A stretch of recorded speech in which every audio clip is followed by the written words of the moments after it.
Hello YouTube, welcome back to Richmond. You can see something a bit different today. This is an unboxing video. Inside this box is the brand new Bachmann J72. Apologies in advance for the state of my voice and if I descend into a fit of coughing. I'm currently fighting off the flu and it's really knocked me for six, so please bear with me with this. But I'm really excited about this. It's been delivered to me by Collett's Models. There was a little bit of a mix-up because they had my old address and I've had to go and collect it from the delivery office this afternoon. But it's here, finally. So we're going to unbox it and we'll see how it runs on the rolling road. So, the box is opened. And inside, hidden amongst prodigious quantities of these packing chips, which I like to call crisps, long story, although some get everywhere, is this lovely Bachmann box. J72 tank. Let's just put it down here. Whoops. And shift the box out the road. So here we are. This is the J72 tank. I would attempt to, I'll tell you what, I'll do it off camera and then come back. Okay, so it's out of the wrapping. Beautiful little box. Let's just have a look at the back. A little bit of info on the loco class, J72. Designed as Class E1 by T.W. Wurzel. So, in Bachmann's usual style, it's worth noting, well, this is the first brand new locomotive I've ever bought, and I'm quite apprehensive about how it runs. I have heard some bad things about the J72s. Coupling rod's been fitted upside down. Wheels not quartered properly, running terrible. So bear with us and we'll see how this one runs once we've got the rolling road set up.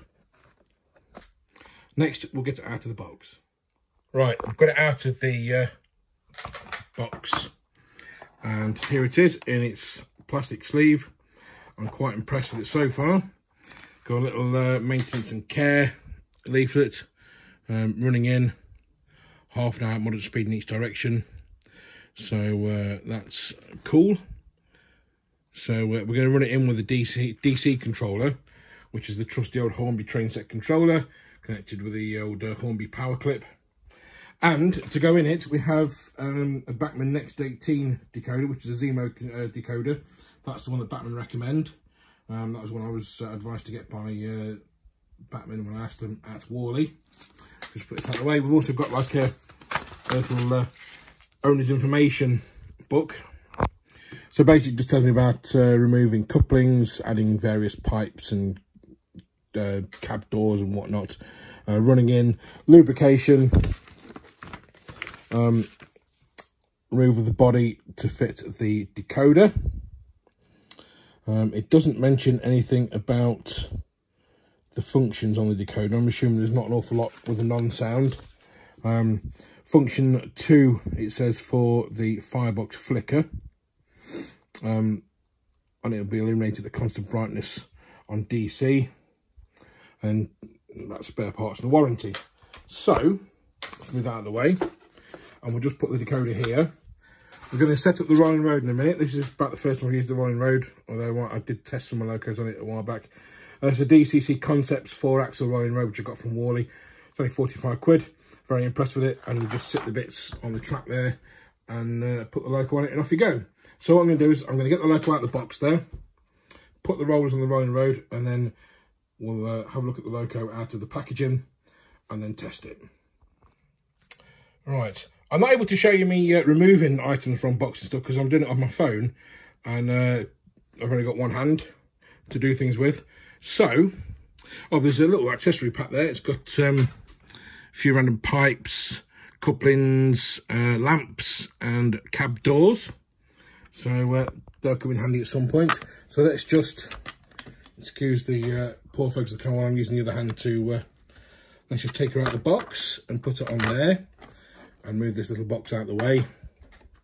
So, at first glance, it's very, very nice. There's fine details of the handrails, the cab.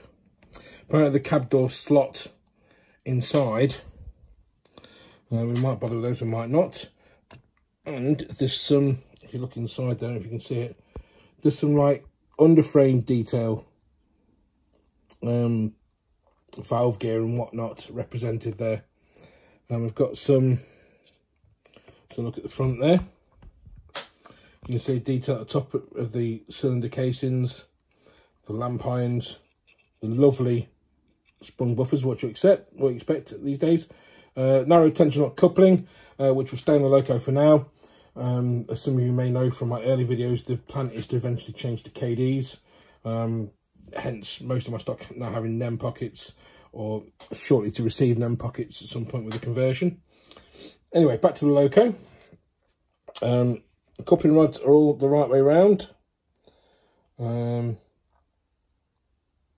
which is good, because I've seen reports of coupling rods being fitted the wrong way, and they look spot on to me. The rear of the loco is just as good, fake coal, rear windows with the safety bars on, and if you look at the front again, the cab windows are flush glazed. They stand out a little bit too much. They should have had a bit of a black rim, or some kind of chromed rim or something, rather than just sticking out like that a little bit. The whistle is nicely represented here. I'm assuming that's plastic, or it could be brass. I'm not going to touch it. So let's have a look at the underneath. That is all very nice. Got the brake gear and stuff fitted, and stuff for the pickups, and then pockets are all alright. And those wheels are nicely blackened. You can see the wiper pickups as well, which are all touching the wheels. That's good. So let's get her on the rolling road and see how she runs. Bear in mind I'm doing this one-handed. Right, there we go, let's focus. Right, let's crank the controller up then. Whoa, whoa, that's a bit...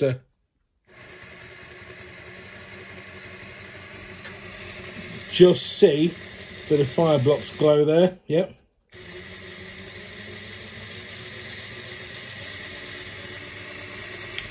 So that's top speed there.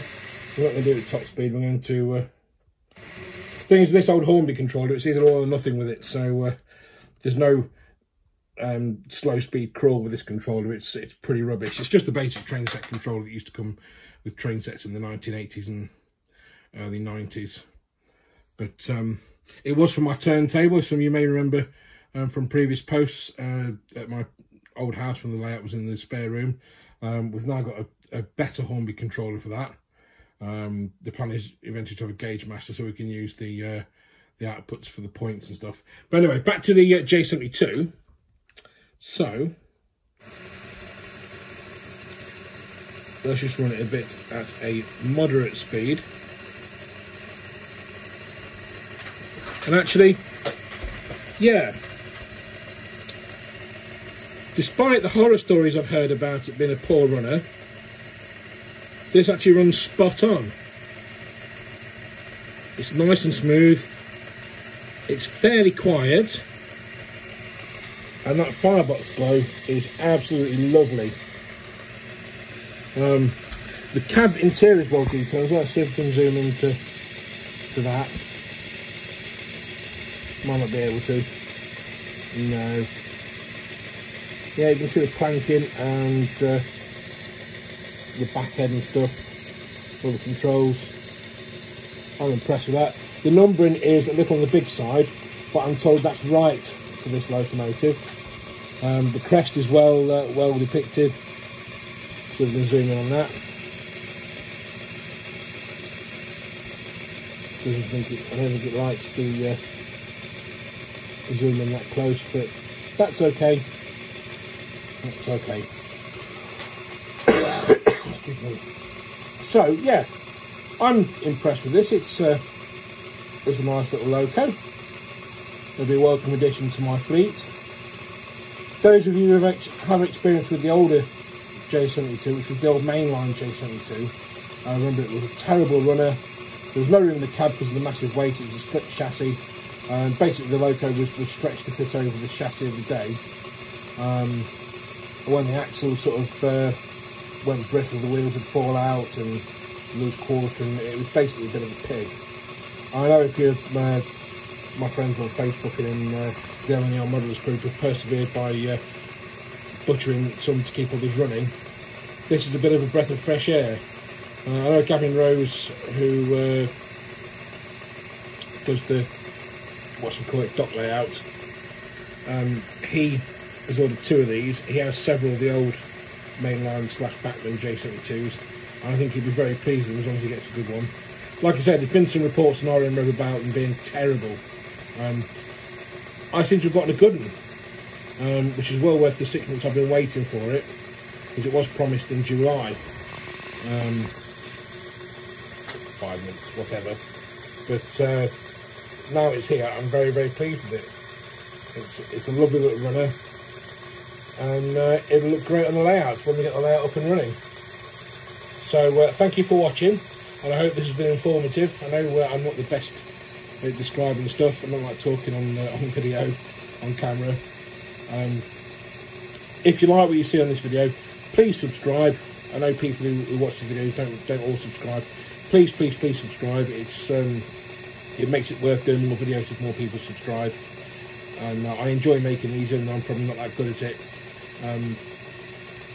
I am a railway enthusiast. I'm a career railwayman as well, so I do have a passion for railways and model trains. So please subscribe, hit the notification button as well, and I look forward to giving more videos. As an aside, there will be other locos appearing soon. There'll be GT3, the gas turbine prototype, which ran the Great Central. I ordered that last year, pre-ordered it last year, or sorry, early this year, with the intention of building the Great Central out at some point, but Richmond is sort of taken off.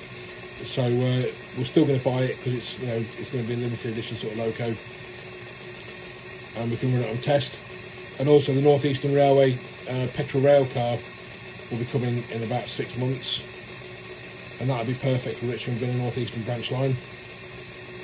And hopefully the Oxford Rail J27 will be here soon as well. So we look forward to more unboxing videos of new locos. You saw it here first, ladies and gents. So I'll see you soon.